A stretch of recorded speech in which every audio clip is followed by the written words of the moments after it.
visto. Gracias por acompañarnos. Estábamos esperando unos minutitos que entre, pero bueno, no sé, puede ser el día, puede ser la hora, puede ser que estén intentando ingresar, pero bueno, vamos a ir comenzando. Agradecidos con ustedes por darse esta oportunidad. Nosotros somos Humana Psicoterapia del Ser, no los había visto, así que sus nombres son nuevos para mí, así que me presento. Yo soy Winnie Ríos, soy psicoterapeuta infantil y trabajo, al igual que Lai, que es mi compañera, que en un ratito nos va a saludar.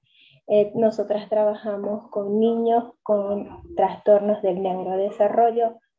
Principalmente trabajamos con otros niños con otras dificultades emocionales, eh, conductuales, entre otras, pero nuestra mayor población se encuentra en los niños con trastornos del neurodesarrollo, y este espacio es un espacio de psicoeducación para poder acompañar a los papás, las mamás y el personal docente, todo el que quiera involucrarse en el proceso de crianza, de educación y de exploración en cuanto a los diagnósticos. Así que bueno, bienvenido. Hacemos diversidad de actividades. En esta oportunidad vamos a estar conversando sobre estrategias educativas en el aula, ya que sabemos que es una de las mayores dificultades que se están presentando ante las clases virtuales y ante la pandemia. ¿Sí? Entonces, bueno, vamos a comenzar. Vamos a pedirle a Lai que comience a compartir la pantalla.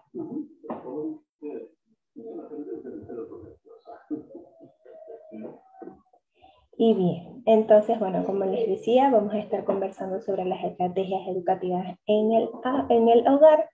Uy, ¿qué pasó? Ya ha salido. Y quiero comenzar diciéndoles, comenzar con esta frase, ¿no? La educación virtual, así como la presencial, nos demanda diversas cosas. Entre ellas, nos demanda que el proceso de enseñanza se dé de forma efectiva, ¿sí? Se dé de forma oportuna, y que este aprendizaje se dé de forma constructiva y sea significativa para el niño. Eso nos lo demanda la educación virtual y la educación presencial.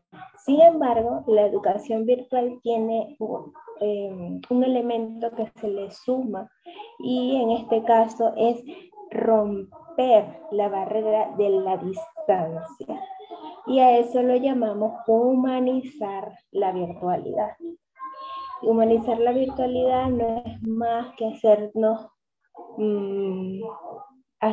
parte de todo este proceso virtual, comprender que es algo nuestro, que a pesar de que hay un dispositivo de por medio, a pesar de que hay una conexión de por medio, es el medio que estamos utilizando como estrategia para acercarme, ¿no? Tener una mayor flexibilidad, un mayor dominio de la herramienta me va a permitir romper con esta barrera y no sentir que estoy aislado, que estoy siendo rechazado, o que incluso no puedo conectarme, y no de forma virtual, sino no puedo acercarme a mis compañeros, a mis profesores o a las personas con las que conversamos a través de estos medios, sino por el contrario, poder verlo como un proceso de vinculación distinto, pero que también me brinda diversas estrategias y me brinda diversas oportunidades. Entonces, bueno, partiendo de esta humanización de la virtualidad, queremos hablarles de cómo poder acompañar a sus niños durante las clases virtuales. Para poder entrar a detalle entre las estrategias que podríamos ofrecerles, estrategias psicológicas o pedagógicas, es importante conocer cuál es la realidad actual, ¿sí? En clases virtuales se están observando o hemos estado observando a través de los procesos terapéuticos que llevamos, agotamiento en tanto en niños como adolescentes y en los padres que los acompañan, frustración ante las dificultades en la conexión, ante las dificultades de no poder interactuar, como les decía hace un momento, frustración ante la cantidad de tiempo y de actividades que debemos terminar en periodos cortos. Hay cambios de estados de ánimo constantes y hay mucha preocupación por los tiempos de permanencia. Los niños sienten que pasan demasiado tiempo sentados y muchas veces como papás decimos, bueno, pero cuando está jugando o cuando está haciendo algo que le gusta, puede pasar horas, puede pasar todo el día, ¿ok? Sentado frente a la pantalla, pero durante las clases no, se queja de la permanencia de las clases.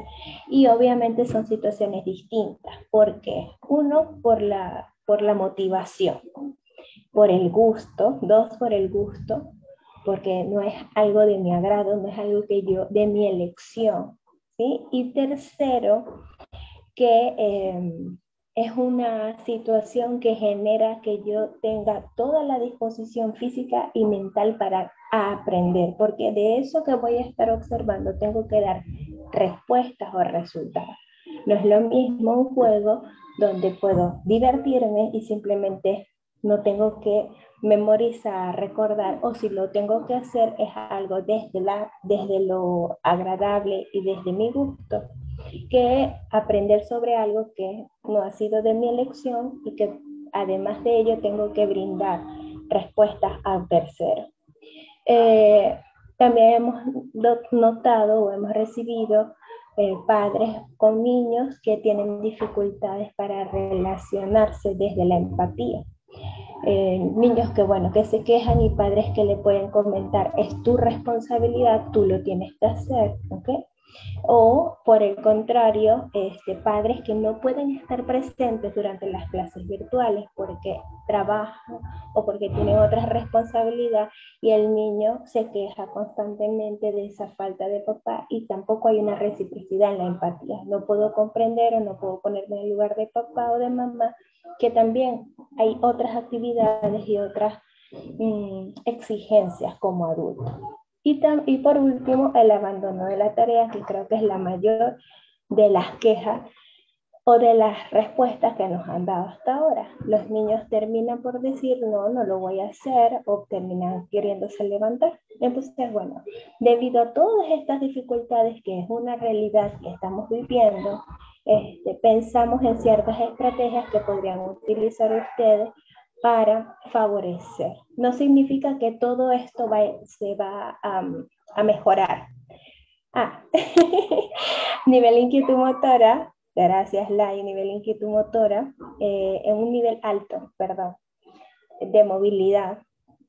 Hay niños que comienzan a morderse, a alarse el cabello, a querer a mover las piernas, a querer levantarse cada rato, ¿ok? Entonces eso ha aumentado su inquietud y también están presentando ansiedad. Ansiedad ante cuando se les pregunta y quedan paralizados y no saben qué responder porque tienen miedo al ridículo, porque el papá está al lado o detrás o delante observando lo que va a responder y hay una presión por parte de los compañeros, del docente, una presión personal porque yo quiero aprender o quiero hacerlo bien y también hay una presión familiar. Entonces todo esto está generando situaciones de ansiedad.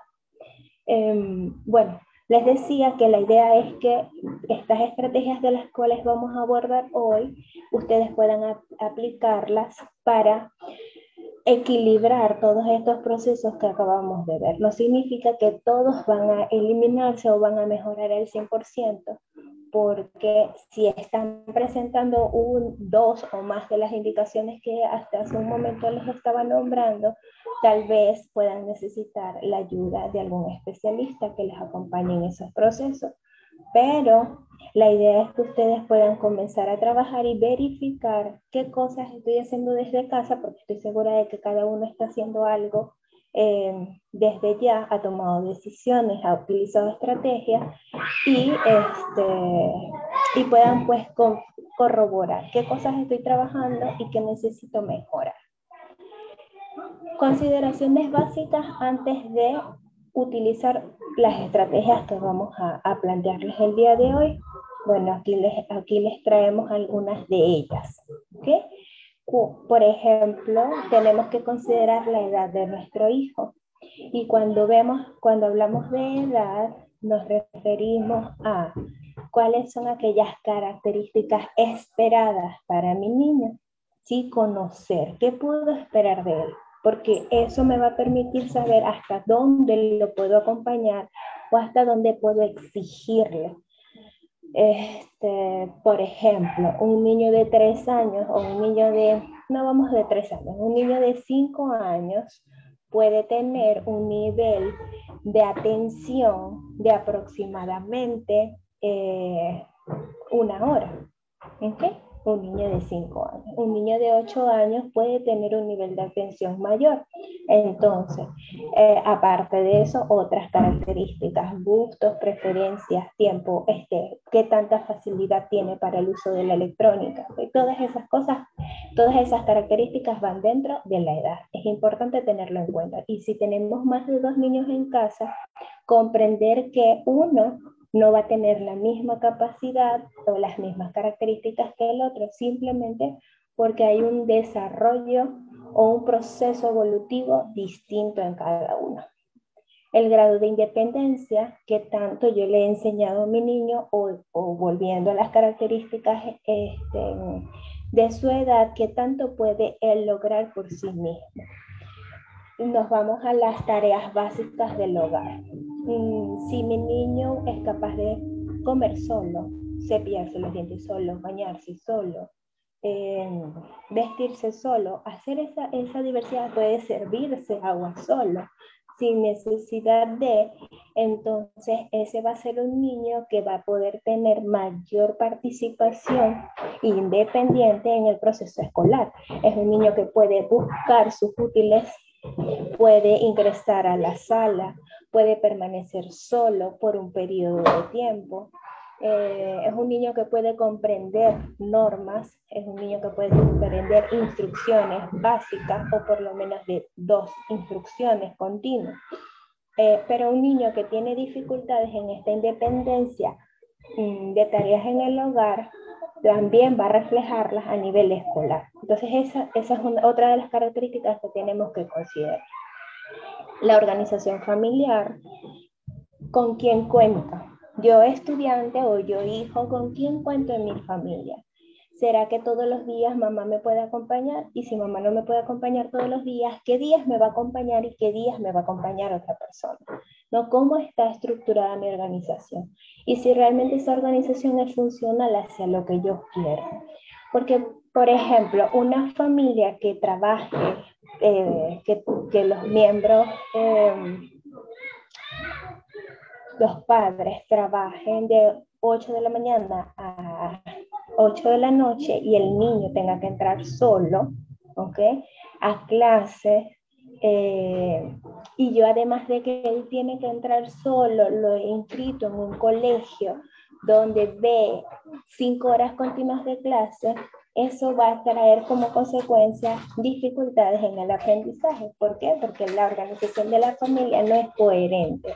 ¿Sí? Mis decisiones, las decisiones de las cuales yo he tomado acerca del colegio, con mi realidad no es coherente. Entonces sí es importante saber con quién cuento y para qué cuento con ellos. Bueno, un miembro de la familia entra a clase y el otro ayuda a las tareas escolares. Todo eso es importante conversarlo. Y voy a hacer hincapié en esto de conversar porque muchas veces asumo que papá tiene que ayudar si está en casa, asumo que la hermana mayor, por ser hermana mayor, tiene que hacer las tareas con él, porque ella sabe que yo estoy cocinando, por ejemplo. Entonces, este tipo de dinámica familiar es muy importante conversarla y saber y entender que cada uno tiene un rol y una tarea específica. Otra cosa que tenemos que tener en cuenta son los recursos y los espacios con los que contamos. Es importantísimo saber eso. Si tengo el material disponible para poder estar en una clase en específico, o si no, si nosotros hemos estado en clases, en terapia, ni siquiera en clase escolar, en terapia, donde los niños están en un espacio muy reducido y mientras el niño está en clase, detrás de él, justo detrás de él, están haciendo otras actividades, ¿no? Hay una hermanita corriendo, hay una mamá haciendo actividades del hogar o tareas del hogar, y eso es muy importante considerarlo. Sabemos que es una realidad, no, y en ningún momento voy a pedir que haya un espacio autónomo para el niño si no es posible, si no está dentro de las posibilidades de la familia. Pero sí es importante considerar eso, qué espacio tengo, con qué cuento, para poder tomar decisiones en cuanto al plan educativo que está llevando mi hijo. Y por último, las características particulares, y aquí entran los niños que tienen alguna dificultad en el neurodesarrollo, o cualquier otro tipo de dificultades, porque una cosa es lo que se espera para la edad y otra cosa es lo que mi niño es en particular, ¿sí? Desde su forma de ser, desde sus valores, desde su carácter, hasta cualquier dificultad que pueda presentarse, como hiperactividad, como desatención, como dificultades en la lectoescritura, como rutinas restrictas, entre otras cosas, ¿no? Entonces esto también es muy importante observarlo antes de tomar decisión. Quiero cerrar este punto con este mensaje o este pensamiento de Nelson Mandela, que dice que tus decisiones reflejen tus esperanzas y no tus miedos. Entonces, todas las estrategias o todas las decisiones que vamos a tomar en función de la educación de nuestros hijos tienen que ser tomadas desde lo que esperamos que ellos tengan, ¿ok? Desde la serenidad, desde la proyección, desde lo que yo tengo, desde el manejo del conocimiento y de los recursos que tengo, y no desde el desespero. No sé qué hacer, ya lo he intentado todo, quiero hacer muchas cosas, pero no puedo. Entonces, que esas decisiones que ustedes tomen no sean en base al desespero. Bueno, entonces comencemos con las estrategias pedagógicas. Dentro de las estrategias pedagógicas podemos hablar primeramente del uso de horarios o planeador semanal. Y parece algo muy básico, ¿verdad? Parece algo como que, en serio, horarios, sí. Los horarios son sumamente importantes para los niños. ¿Por qué? Porque el horario o el planeador semanal, porque podríamos trabajarlo de las dos formas, ¿ok? O de cualquiera de las dos formas, ayudan a estructurar y organizar el tiempo. Le permite al niño o al adolescente anticiparse y saber qué cosas vienen, ¿ok? ¿Qué cosas debo hacer primero? ¿Qué cosas debo hacer? ¿En qué orden las voy a hacer? ¿Cuánto tiempo van a durar?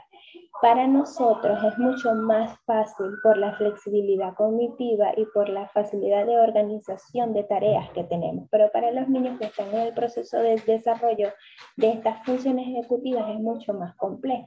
Entonces, el uso de horario en un lugar visible, donde él siempre lo vea, o el uso del planeador en un lugar visible va a ser fundamental para que el niño no sienta que no tiene control, porque el uso de horario me permite sentirme en control de la situación que estoy viviendo.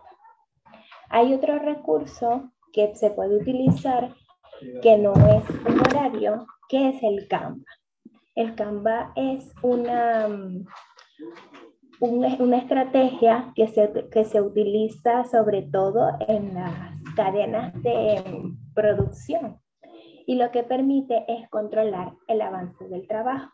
En un ratito más adelante yo les voy a mostrar una imagen para que lo puedan ver, pero consiste básicamente en 3 columnas en las cuales el niño le podemos anotar, ¿ok? O el niño lo podemos hacer con él también.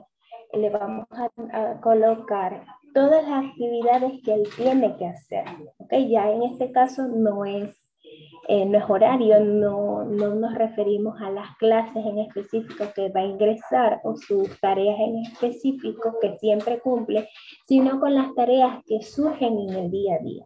Entonces, le voy a colocar las tareas en ese espacio, ¿ok? En el primero, las tareas por hacer. En el centro, él va a ir colocando aquellas tareas, va a ir despegando y pegando aquellas tareas que ya están en proceso. Es decir, que ya las inició, pero que no las ha culminado. Y por último, en el tercer renglón, irían aquellas que ya he culminado. El hecho de que esto sea movible, ¿ok? Que sea interactivo, y que yo pueda ver que hay un avance en lo que estoy haciendo, genera motivación y genera que el niño pueda tener control de la situación sin que nosotros estemos detrás. Mira que tienes que hacer esto. ¿Te acuerdas que te dije que? ¿Por qué no lo has hecho si te lo dije hace un ratito? No sé si se escuchan en mis palabras, pero muchas veces cometemos el error de ser los policías de nuestros hijos.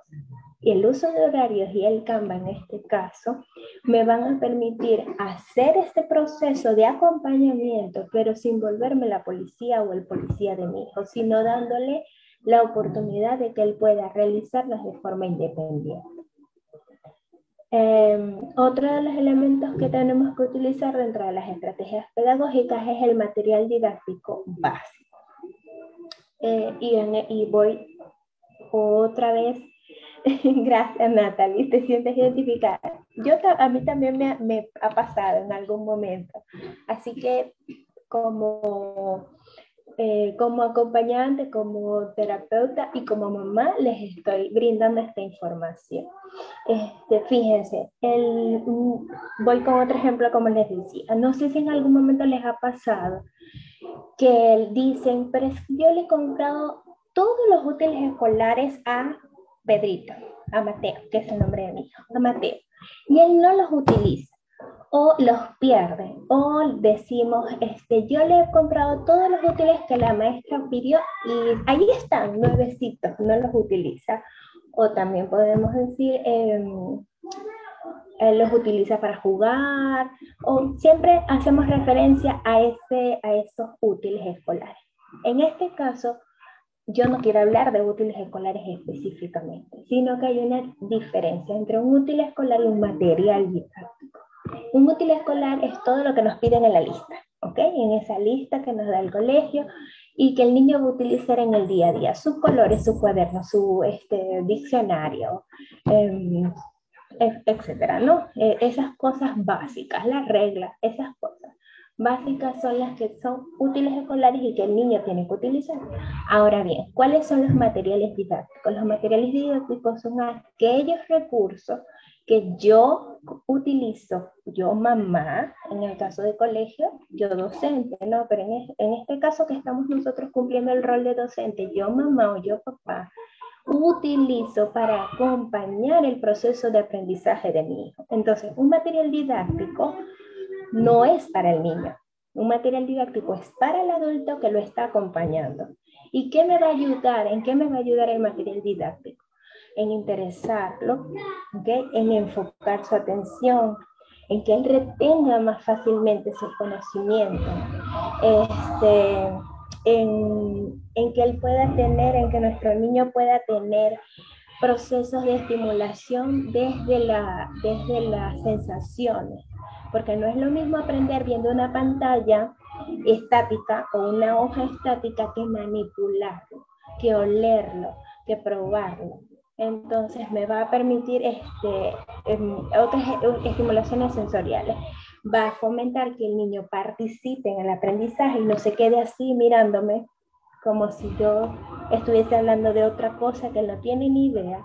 Y también va a facilitar el aprendizaje en cuanto a que el niño no se va a esforzar tanto en aprender, porque si lo vamos a trabajar desde los ejemplos o desde el contacto, es mucho más sencilla la asimilación. Entonces el esfuerzo de aprendizaje es menor. ¿Qué materiales didácticos básicos podríamos utilizar? Yo tengo aquí una lista porque, bueno, yo no soy maestra como tal, así que yo hice mi lista para poderles acompañar. En el caso, les voy a hablar en el caso de mi hijo. Mi hijo está comenzando el primer grado. Sin embargo, hay un abordaje de ese primer grado bastante débil por parte del colegio. Y entonces él todavía utiliza recursos como, o materiales didácticos como la plastilina, como las conchas de mar, para el conteo, utiliza las figuras geométricas, utiliza letras de madera, ¿ok? Ese tipo de cosas utilizamos. En el caso de mi pequeño y para niños de preescolar, estos materiales didácticos son básicos. Pero para los niños que están entre primer grado y segundo, que están acorde a lo esperado, ¿ok? Que no están como en el caso de mi hijo, tener plantillas de letras ligadas para usar para trabajar la lectoescritura. Estas plantillas van a favorecer que ellos tengan una mayor comprensión al momento de hacer la grafía, cuentos cortos, ¿ok? Donde yo lo voy a traer inmerso al mundo de la lectura desde la fantasía, desde la emoción, y voy a ir trabajando a través de ese cuento esos pequeños elementos que él ha trabajado desde clase. Entonces mi trabajo con el cuento va a ser reforzar tarjetas léxicas, tarjetas de secuencia, objetos varios, el que tengan en casa, cajas con tapas, cajas con conchas de mar, cajitas o tuppers con, se me fue la palabra, granos no es aquí, ¿cómo es menestras? Menestras, todo este tipo de objetos que podamos tener en cantidad van a favorecer para el aprendizaje de agrupación, agrupar por colores, agrupar por cantidad, por forma, trabajar numeración, ese tipo de cosas, ¿no? Son materiales que de verdad es importante que los tengamos en casa. Y para los chicos un poquito más grandes, tercero, cuarto o quinto grado, más o menos, textos más complejos, obviamente, ya no serían cuentos cortos, sino textos un poco más complejos, con párrafos más amplios, ¿ok? Hay libros específicos de comprensión lectora. Sería fabuloso que puedan tenerlos, que tengan producción de texto, ¿ok? Y en esta área hay algo que a mí me gusta utilizar para todos, desde preescolar hasta yo lo utilizo, que son las pizarras mágicas, o pizarra, o cualquier pizarra, una pizarra acrílica. Yo utilizo pizarras mágicas porque utilizo una mica y dentro de la mica voy colocando todo lo que necesito, bien sea una hoja rayada, una hoja cuadriculada, a ver, puedo colocarles imágenes, cualquier cosa dentro de la mica y que el niño vaya, o el adolescente vaya trabajando sobre ella. ¿Por qué la pizarra? ¿Por qué me gusta tanto la pizarra? Porque me da una sensación o una estimulación sensorial distinta. Me da la oportunidad de no sentir que me equivoqué y tengo que borrar, sino que es mucho más sencillo borrar allí. E incluso algo que utilizamos mucho en terapia es que si el niño, un ejemplo muy básico, si el niño con el plumón o con el marcador hace un círculo, por ejemplo, luego con su dedo borra el círculo. Entonces el proceso ya no es tan fastidioso o engorroso o molesto porque me he equivocado, sino que por el contrario es mucho más divertido.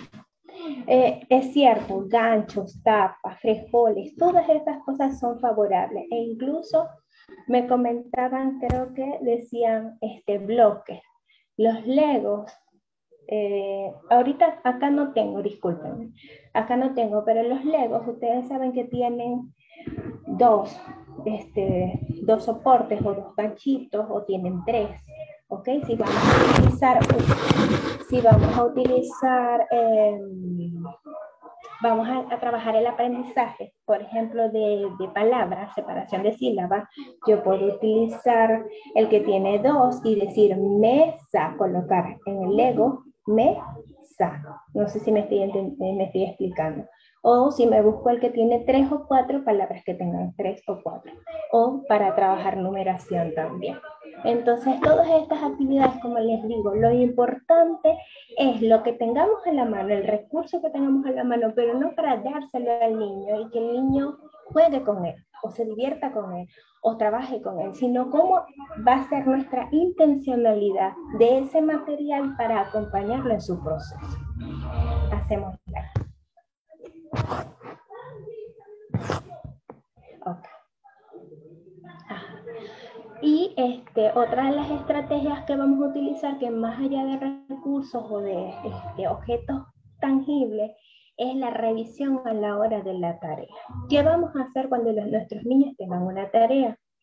Lo primero es iniciar por las materias más próximas en el horario. Si mi hijo, sobre todo los adolescentes, enseñarles a que si tengo una tarea o una actividad de matemáticas, de comunicación y de ciencias, por ejemplo, y hoy es miércoles, hoy es viernes, y yo tengo matemáticas lunes, pero ciencias y comunicación la tengo el próximo jueves, ¿por qué tarea tengo que comenzar? Por la tarea que es más próxima, y la próxima sería matemáticas, que la veo el lunes. Entonces es importante que nuestros hijos hagan esta estrategia. ¿Por qué? Porque va a ayudarles a aprender a priorizar. ¿Ok? Les vamos a enseñar a priorizar desde esta forma. ¿Cuáles son las actividades que tengo que hacer más próximas? ¿Cuáles son más difíciles? ¿Cuáles me llevan más tiempo? ¿Cuál puedo hacer solo y con cuál necesito ayuda? Este tipo de análisis es muy importante que los vamos acompañando a realizar, incluso con los más pequeños. A los más pequeños, si tienen, como son menos actividades que les envían, si tienen 2 tareas, se las podemos mostrar. Mira, tienes que dibujar y también tienes que leer. ¿Cuál de las 2 quieres hacer primero? Nuestro hijo va a decidir, estamos hablando de un niño más pequeño, ¿no? Entonces nuestro hijo va a decidir, está haciendo elección o decisión, está priorizando, y a la vez nosotros estamos descubriendo cuáles son sus gustos y preferencias. Entonces podemos, perfecto, iniciamos con esta. ¿Ok? Entonces iniciamos con la que sea de mayor placer o de mayor gusto para él. Ay, bueno, Winnie, es que después que él hace el dibujo, ya después él lo quiere leer. Damos un tiempo, ¿ok? Un tiempo de descanso, y entonces ahora sí. Mira, ya lograste hacer el dibujo, solo nos queda una motivación, ¿ok? Solo nos queda una. Vamos a terminarla y se acabaron las tareas. Entonces, así es mucho más sencillo el trabajo. Y otra de las cosas es hacer un repaso de la clase escuchada. Y esto incluso esta estrategia nos va a ayudar a nosotros como papás. ¿Por qué se los digo? Cuando nuestro hijo está en clase, nosotros estamos en otra. Así estemos al ladito de ellos, estamos en otra. Estamos trabajando desde el celular, estamos haciendo nuestras propias actividades, estamos en otro planeta. Y no estamos atentos a todo lo que él ve en la clase. Podemos saber el tema, podemos haber escuchado algunas cosas, pero no lo sabemos todo.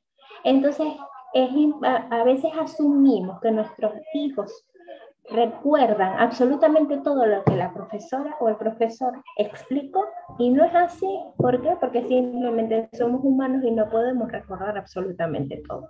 Entonces, hacer un repaso de la clase escuchada me va a favorecer. El repaso no lo voy a hacer yo como mamá o como papá o como acompañante, lo va a hacer mi hijo. Entonces yo le voy a decir, a ver, ¿hoy de qué hablaron?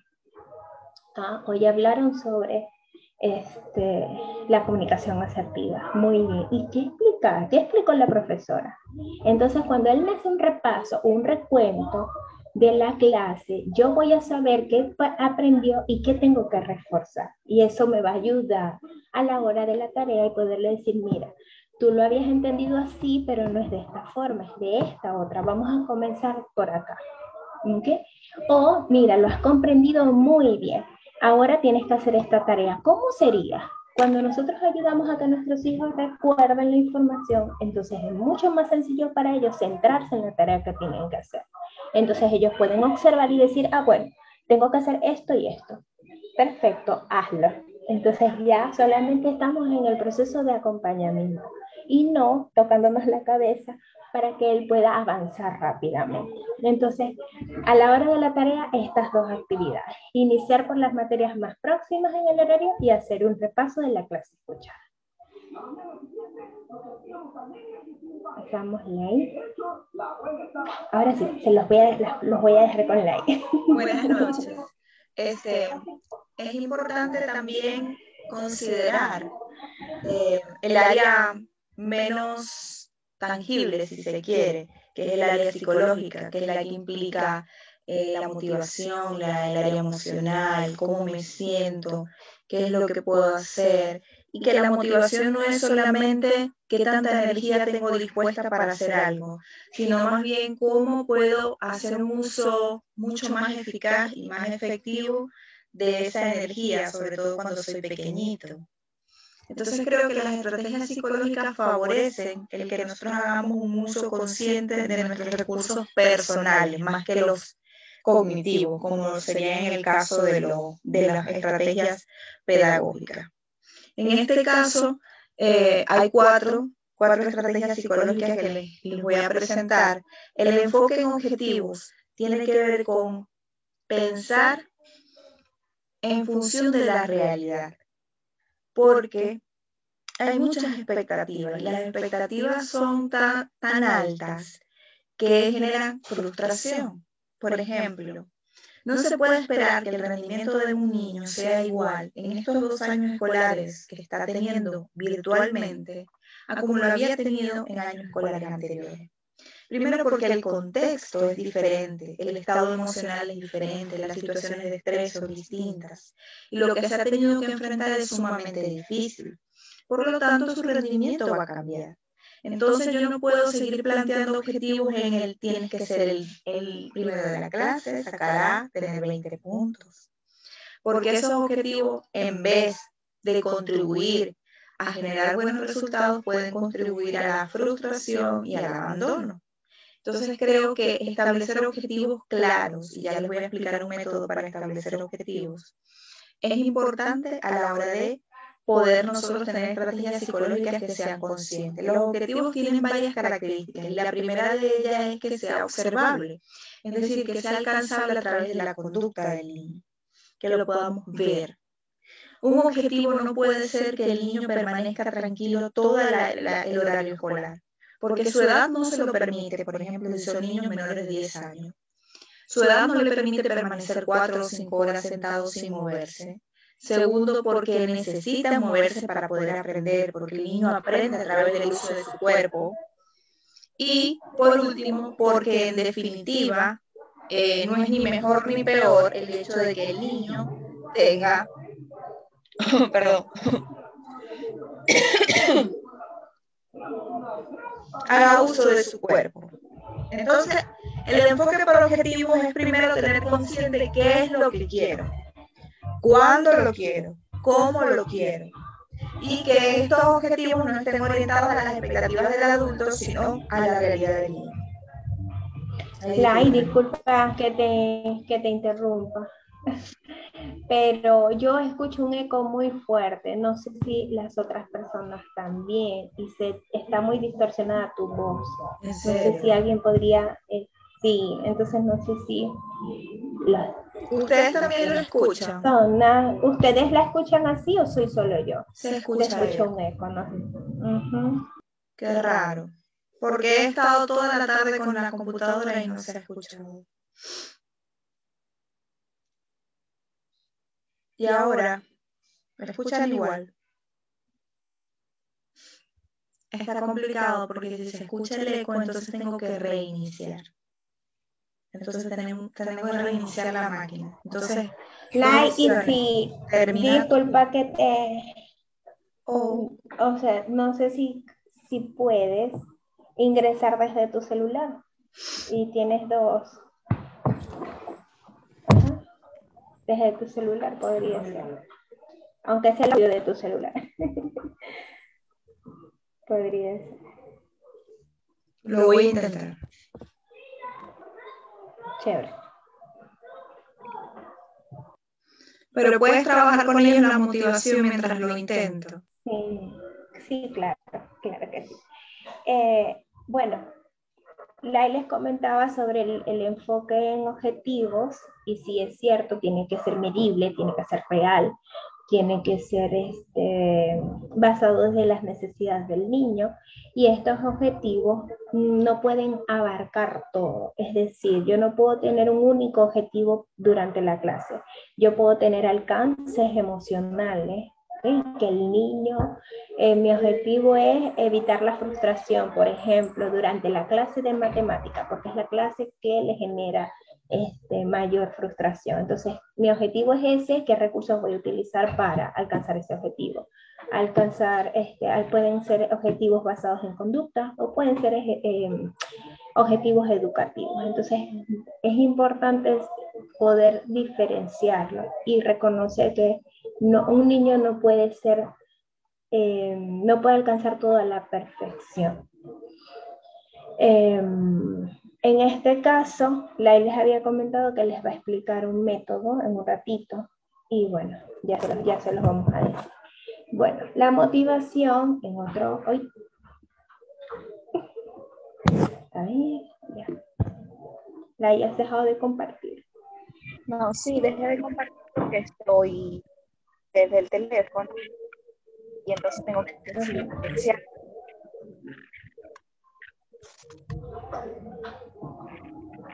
Escuchen. Sí, te escucho y te escucho bien. Escuchen, me van a escuchar por un lado y a ver por otro. Ajá, no importa. Ok, entonces vamos con la motivación, que tiene que ver también con esta posibilidad de crear en el niño una conciencia sobre su propio comportamiento. La motivación se trabaja de muchas maneras, a través de los reforzadores o estímulos. Podemos trabajar la autorreflexión, que el niño pueda revisar cómo ha sido su propio comportamiento y a partir de ahí generar algún tipo de respuestas que sean mucho más funcionales. Trabajar también la comprensión de que cualquier cosa que ha hecho o cualquier error que haya cometido durante las clases o su desempeño no haya sido el más efectivo, no significa que es exclusivamente determinante para él. Y eso, por supuesto, favorece lo que dice ahí, el autoconcepto y la autoestima. Es decir, el lograr que él pueda separar las acciones de su propia individualidad. Es decir, que estas acciones no lo definan. Porque, por ejemplo, suele suceder mucho que el niño empieza a decir, es que yo no soy bueno, no sirvo para esto, soy bruto, no lo sé hacer. Entonces, tratar de que a partir de un discurso que sea mucho más reflexivo, a ver, vamos a ver, ¿qué fue lo que hiciste? ¿Cómo comenzaste? ¿Qué estaba pasando? ¿Cómo lo puedes hacer mejor? ¿Qué otras alternativas puedes usar en otra oportunidad? Eso, por supuesto, que va a hacer sentir al niño mucho más conforme con lo que ha pasado y en consideración vamos a poder tener una motivación más sostenida en el tiempo. Trabajar la anticipación. Es muy importante, como les decía Winnie al principio, lo de la organización y la planeación, ajustarlo también con la anticipación, porque la anticipación le va a permitir al niño sentirse seguro de lo que va a pasar. Ustedes no se han preguntado, por ejemplo, por qué un niño ve siempre la misma película. Un niño ve siempre la misma película porque ya sabe lo que va a pasar y eso le hace sentir bien. Entonces, además de que la disfruta, le gusta la película que está viendo, tiene que ver también con que las estrategias de anticipación favorecen el bienestar emocional del niño y de cualquier persona. Si a ti te dicen que tú te vas a demorar desde aquí hasta la clínica 15 minutos, tú te sientes mejor a que si no sabes cuánto tiempo te vas a demorar de aquí a la clínica.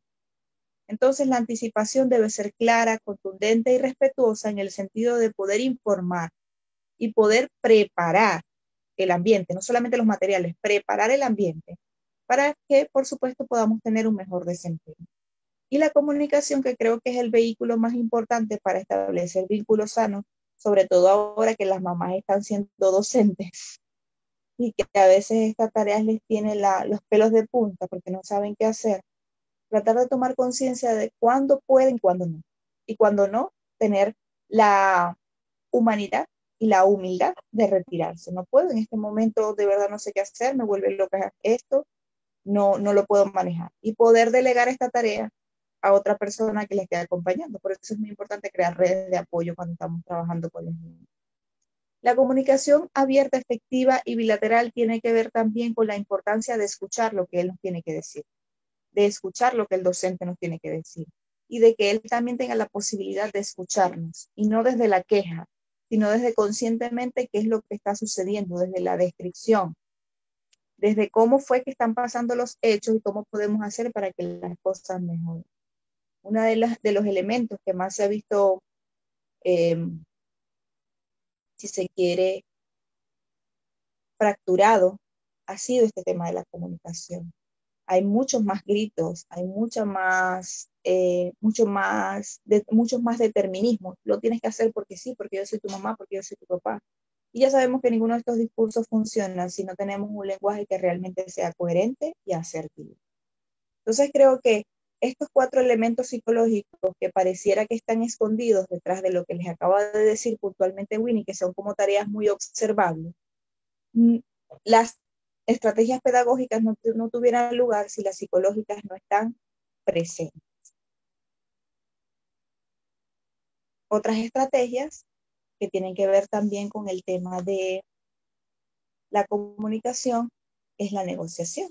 La negociación tiene que ver con esa posibilidad que tengo yo de reconocer mi responsabilidad y mi consecuencia ante mis actos. Que tú reconozcas tu responsabilidad, las consecuencias de tus actos.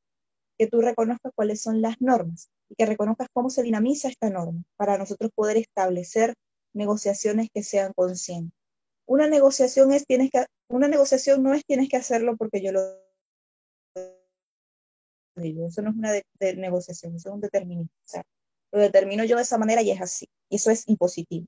Una negociación tiene que ver con escuchar abiertamente qué es lo que cada uno quiere y desde la democracia poder tomar decisiones. Y poder tomar decisiones desde la coherencia. Si yo dije que se iba a hacer de esa manera porque me comprometí, porque hice una promesa, ser coherente en cumplirla. Si yo, por ejemplo, al terminar la tarea, quedé en que el niño podía jugar con su juguete y después yo le digo que no porque no ha terminado la tarea.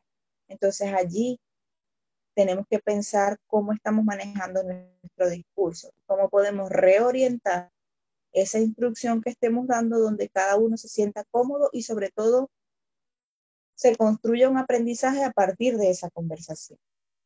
El establecimiento de normas, porque pareciera que ahora los límites se ven un poco más diluidos, entonces el establecimiento de normas es importante para que el niño sepa cómo conducirse. ¿Qué pasa si nosotros tenemos un tren que no tiene un riel por donde caminar, por donde manejar? El tren fácilmente choca y no llega a donde tiene que llegar. Entonces, las normas son eso, permiten conducirnos. Y por supuesto llevan a una convivencia sana, que es lo más valioso que podemos tener, sobre todo ahora que estamos en la casa.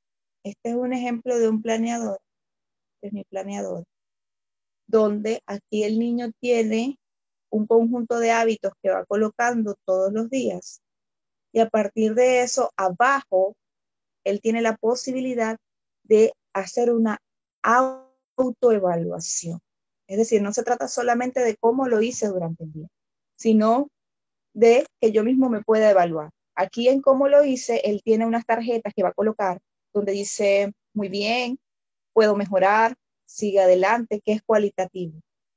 ¿Cuál fue mi actividad favorita de la semana? Él tiene la posibilidad de sacar uno de los tags que están aquí y ponerlo aquí para que él pueda describir cuál fue su actividad favorita de la semana y qué frase le podemos poner a esta semana. Podremos decir, fue una semana retadora, la semana de la creatividad, la semana del juego. Entonces, a través de esas conversaciones que ustedes como adultos puedan tener con ellos, esto va a ayudarlos a que puedan trabajar recursos psicológicos para que no solo trabajen su función ejecutiva, sino también su autonomía. También tenemos el establecimiento de objetivos con este método que algunos de repente lo hayan escuchado, que es el método SMART. Elaborar al principio de la semana objetivos que sean específicos, que sean medibles, que sean alcanzables, relevantes y con límite de tiempo. Y al finalizar la semana los podamos revisar, podamos decir, fue alcanzable, lo logramos alcanzar en un 1%, un 50%, es relevante, es decir, cuál es el valor que tiene para nosotros. Y en la parte de arriba está el ejemplo del Kanban de lo que le estaba hablando, donde están las actividades que tengo que hacer, ¿ok? Las actividades pendientes, las actividades que voy evolucionando, que están realizando en proceso y las completadas. Es una forma sencilla, fíjense, simplemente usando notas. Pueden utilizar una pizarra, cualquier material que tengan en casa accesible, pero que sobre todo sea así atractivo para el niño, porque va a ser mucho más fácil y motivacional, porque voy a ir observando mi proceso. Bien, entonces son actividades sencillas que ustedes pueden ir implementando en casa, que van a favorecer la dinámica escolar, que sabemos que es retadora, que es difícil, pero creo que cuando somos más conscientes de qué es lo que tenemos que hacer, lo podemos hacer de manera mucho más funcional y menos agotadora. Y por último, la perfección es enemiga del proceso. Aquí la palabra clave es la flexibilidad.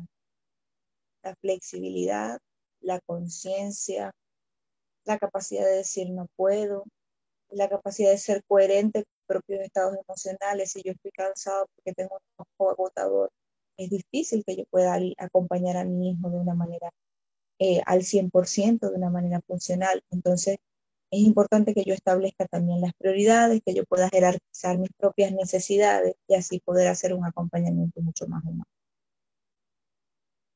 Bueno, muchísimas gracias. Les quiero contar antes de que se vayan que tenemos a partir de este próximo mes de mayo un programa que se llama Psicoclub. Este programa tiene la ventaja de que van a ustedes a recibir este contenido que está acá, lo van a recibir ustedes durante el mes. Vamos a hablar durante el mes de mayo, por ejemplo, sobre TDAH en adultos, ejercicios prácticos para abordar la atención y la concentración en el hogar, porque a mi hijo TEA le gustan las rutinas y vamos a tener un estudio de caso abierto. Estas 4 actividades en este club lo estamos haciendo para que ustedes puedan participar de manera activa. Nosotros preparamos con mucho cariño todas las clases que damos y necesitamos también de su parte la constancia para poder de alguna manera como que llevar una línea de trabajo también. Entonces, este psicoclub tiene una inscripción y van a poder entrar a él por $1 al mes. Es decir, ustedes la primera semana de mayo, antes de que empiece la primera clase, pueden cancelar $1, que en el caso de Perú son 3.7 soles. En el caso de otros países pueden hacer la conversión y por ese pago van a poder acceder a estas actividades de todo el mes, a las 4 actividades de todo el mes, que van a ser aproximadamente los días lunes o viernes, lo estamos definiendo todavía. Vamos a seguir manteniendo las actividades gratuitas, pero van a ser menos frecuentes, porque nosotros trabajamos con el horario, básicamente el año escolar. Acuérdense que nosotros trabajamos con niños. Entonces hay meses del año escolar que son muy fuertes por el acompañamiento terapéutico que tenemos que hacer. Bueno, y esta cara que me ven es porque de verdad estoy muy cansada porque he tenido una semana de muchas evaluaciones. Y por mucho que queramos, a nosotros nos gusta preparar bonita el material, brindarle todo lo que nosotros tenemos y no nos gusta hacer las cosas por hacerlas. Entonces, no podemos comprometernos a seguir trabajando todos los lunes como lo veníamos haciendo porque la demanda laboral ha crecido afortunadamente. Entonces, esta es una oportunidad de que obviamente nosotros podamos seguir brindándole toda la información que ustedes quieren y ustedes también puedan retribuir algo de lo que nosotros hemos estado trabajando y también vamos a seguir clases gratuitas, pero estas van a ser menos frecuentes, ya no van a ser una vez a la semana. Entonces, a todas las personas que se quieran unir, los invitamos para que participen por $1 al mes. Toda la información que Lai les acaba de comentar se les vamos a enviar al grupo para que la puedan leer con calma. todo lo que vamos a trabajar, el contenido, y pues cualquier consulta, duda, inquietud, nos pueden escribir por privado. Así es. Entonces, si tienen alguna pregunta, Entonces, ajá, eso. A eso iba. ¿Tienen alguna pregunta? compartir ahorita para que ustedes nos escriban.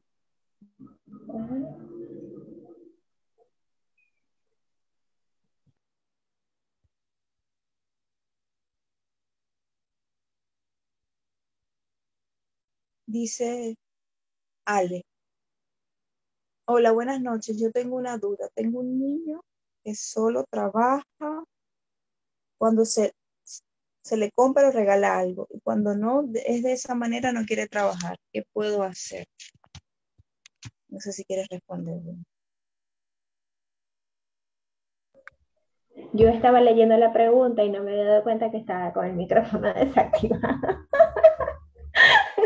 Y yo, pero bueno, Ale, tu niño probablemente, porque no conozco nada más, pero por lo que nos comentas, probablemente tenga una respuesta aprendida. Es decir, ya en otras ocasiones o en otras oportunidades, para que él realice alguna actividad, sea educativa o no, cumpla con algunas expectativas de la familia, le han brindado este tipo de motivación o de recursos materiales. Y cuando esto está arraigado en el niño, va a ser una causa y efecto, ¿ok? Cada vez que yo pida algo, me lo van a dar, entonces por tanto yo voy a mantener una conducta de rechazo ante las solicitudes cuando estas no vienen acompañadas de una premiación.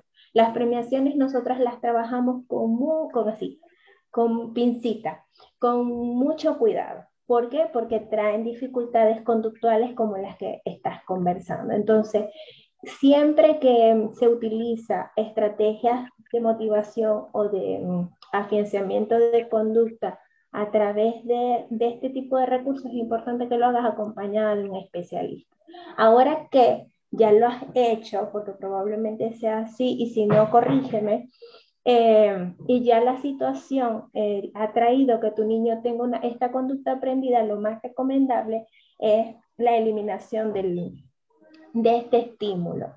Y en un principio, obviamente, te anticipo que su conducta va a aumentar, o sea, su conducta disruptiva va a aumentar. Si anteriormente te decía que no, ahora va a llorar, va a hacer pataletas más largas, puede romper cosas, o sea, todo va a depender de su carácter y de otras situaciones o de otras características, pero de que va a aumentar, ¿por qué? Porque una vez que ya tú le has brindado un objeto o un regalo y se lo vas a quitar, es como cuando, a ver, voy a poner un ejemplo así muy, muy drástico, pero como cuando a un adicto le quita la adicción, ¿no? Entonces yo voy a tener comportamientos impulsivos. En este caso es importante que se los retires, no importa la consecuencia, así él no realice la actividad y permanezca firme ante esa situación. Y después pueda suplir esa motivación que es utilizada a través del regalo con otros elementos más naturales, más reales para el niño. ¿Okay? Y que él pueda comprender es que hay que trabajar también con la comprensión de que las tareas o las actividades escolares son una responsabilidad, es un deber y no es algo que debe ser recompensado. Exacto, no es algo que debe ser recompensado, sino que es un deber a realizar. Entonces sí es importante trabajar en esa comprensión, pero es importante que retires el estímulo, no importa cuál sea su reacción. No sé si la quiere agregar algo. Sí, lo que te dice Winnie es cierto, lo que tienes que ir trabajando es algo que nosotros llamamos de sensibilización sistemática. ¿Qué es eso? ¿Con qué se come? Es ir haciendo progresivamente y quitando el estímulo. No le puedes quitar todas las recompensas inmediatamente. Le vas a dar algunas recompensas y otras no. Entonces, a partir de ahí, vas a empezar a quitar, es como cuando uno está haciendo una desintoxicación, literalmente. Entonces, básicamente así también se trabaja. Pero yo sí te recomiendo que te apoyes de un profesional en el área conductual, porque es muy importante ver cuáles son las recompensas, cómo se está comunicando la información, porque eso también puede traer fractura del vínculo que ustedes tienen. Entonces, ahora vas a hacer una mamá, que lo va a regañar, que le va a llamar la atención. Entonces, para que eso no aparezca, es importante que tengas un buen programa de Bien, Natalie dice, uy, ¿qué pasó? Aquí está. Natalie dice, en mi caso estoy como mamá policía, como lo dijo Winnie. En ese caso, ¿qué estrategias puedo usar? Porque con él, porque a veces cuando soy más flexible, él aprovecha eso para hacer otras actividades que no sean del colegio. Por ejemplo, cuando se conecta por la clase en WhatsApp, ve otras cosas. He tenido que llegar al extremo de bloquear las aplicaciones para que se dedique o vea solo la clase. Natalie, recuérdame qué edad tiene tu niño, por favor. No me acuerdo. Mientras respondes eso, lo que Tiene te podría 8 años. 8 años.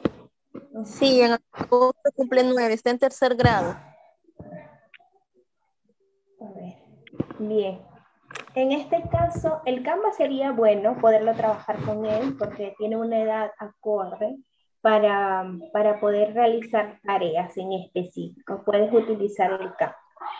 Pero antes de utilizar el Canva como tal, es muy importante la comunicación. Laireli les comentaba.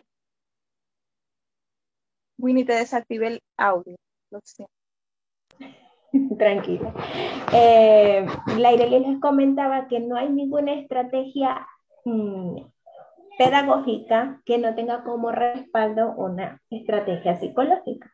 Entonces, te recomiendo que utilices la comunicación asertiva con él y que vas a utilizar el uso de acuerdos. ¿Ok? Mira, yo he observado que cuando te dejo solo, tú haces esto, esto y esto. ¿Ok?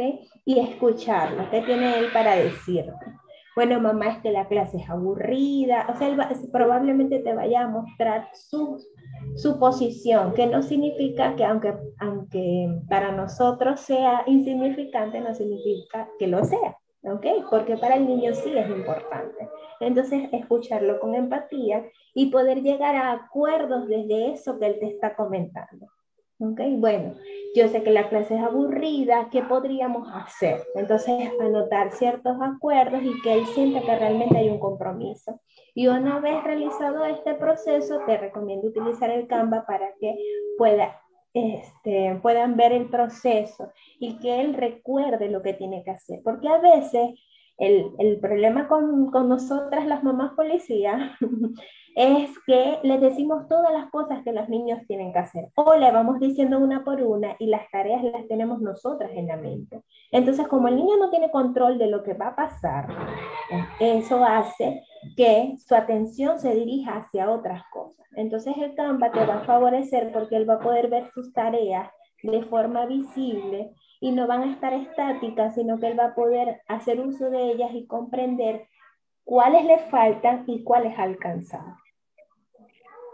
Lo otro también que podrías hacer es utilizar una herramienta sensorial que lo pueda regular, por ejemplo, una pelota de esas que son antipies, él pueda meter la manito en alguna pintura mientras está viendo la clase, porque eso le ayuda a drenar sus ganas de moverse por un lado, pero también promueve el que él pueda atender y concentrarse en lo que tiene que atender y concentrarse. Y por otra parte, también te puedo sugerir que tú puedas ir acompañando tu supervisión entre las materias que le parecen más aburridas y que le cuesta más concentrarse, allí lo acompañes y en las que no lo dejes libre. Entonces allí él va a poder ir mediando su grado de responsabilidad. Así. Víctor nos dice, buenas noches, esta forma de trabajar de manera virtual ha hecho que mi hijo se vuelva muy dependiente y a veces se aburre de las tareas. Algo que lo puede hacer en una hora, lo alarga demasiado y termina haciéndolo fuera del tiempo preciso. Miren, yo he observado, incluso en terapia, ¿ok? he observado en las clases virtuales y lo he observado en terapia, que cuando los papás están al ladito, nosotros como papás queremos la perfección. Entonces queremos que nuestro niño responda rápido cuando se le llama por el nombre, que responda coherentemente y que responda lo que nosotros queremos que él responda. No sé si sea tu caso, simplemente estoy hablando en general, es lo que yo he observado. Entonces, cuando nosotros estamos al lado de nuestros hijos y le damos indicaciones en silencio, porque estoy segura que todos nos hemos vuelto mimos últimamente, cuando damos instrucciones en silencio, entonces el niño tiende a tener una desvaloración personal. Entonces, ¿qué pasa? Ya no estoy seguro de lo que yo estoy pensando y de lo que yo quiero decir, sino que necesito la aprobación del que está a mi lado para poder hacerlo. Entonces lo miro y busco y espero que me confirme o que me diga lo que tengo que decir para yo hacer. Ojo con eso, es importante darle el espacio al niño. Los profesores saben que los niños tardan en responder, los profesores saben que a veces no escuchan y hay que repetirles la instrucción, ellos lo saben. Entonces, vamos a permitir que ellos tengan el espacio. Yo siempre recomiendo que los papás no estén al ladito de los niños, sino que estén pueden estar en el mismo espacio, pero de forma retirada, para que en caso de realmente necesitarnos, abordar el tema, pero no estar allí con ellos. Eso es uno, para trabajar su autonomía. Y dos, ya se me olvidó, así que voy a leer un momentito porque yo me voy a acordar lo que te iba a decir. Dame un segundito. Ah, sí, ya sé, ya me acuerdo.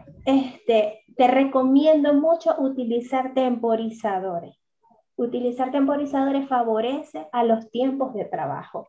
Un temporizador en YouTube pueden conseguir, colocan 5 minutos, temporizador 5 minutos, temporizador 3 minutos, y ahí les aparece con música, con melodías, con imágenes, con colores, como a ustedes les guste, lo van a conseguir en esa aplicación.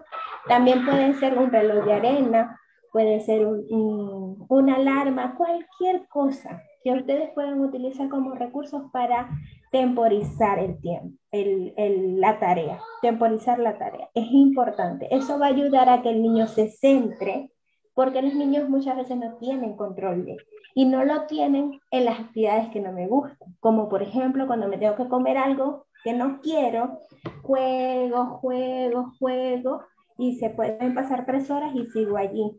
¿Okay? Lo mismo pasa con la tarea. Entonces, usar temporizadores va a favorecer a que su productividad sea efectiva y sea dentro del tiempo estipulado. Además de que es una competencia para los niños le quieren ganar el tiempo. Y como los chicos son competitivos y siempre buscan esa adrenalina, es importante que se la podamos dar de una forma controlada. Además, también allí podrías empezar a usar los recursos de recompensa en algunos casos, porque ahí sí es importante que él pueda sentir alguna retribución por algunos trabajos que ha podido culminar, hasta que se vaya creando el hábito.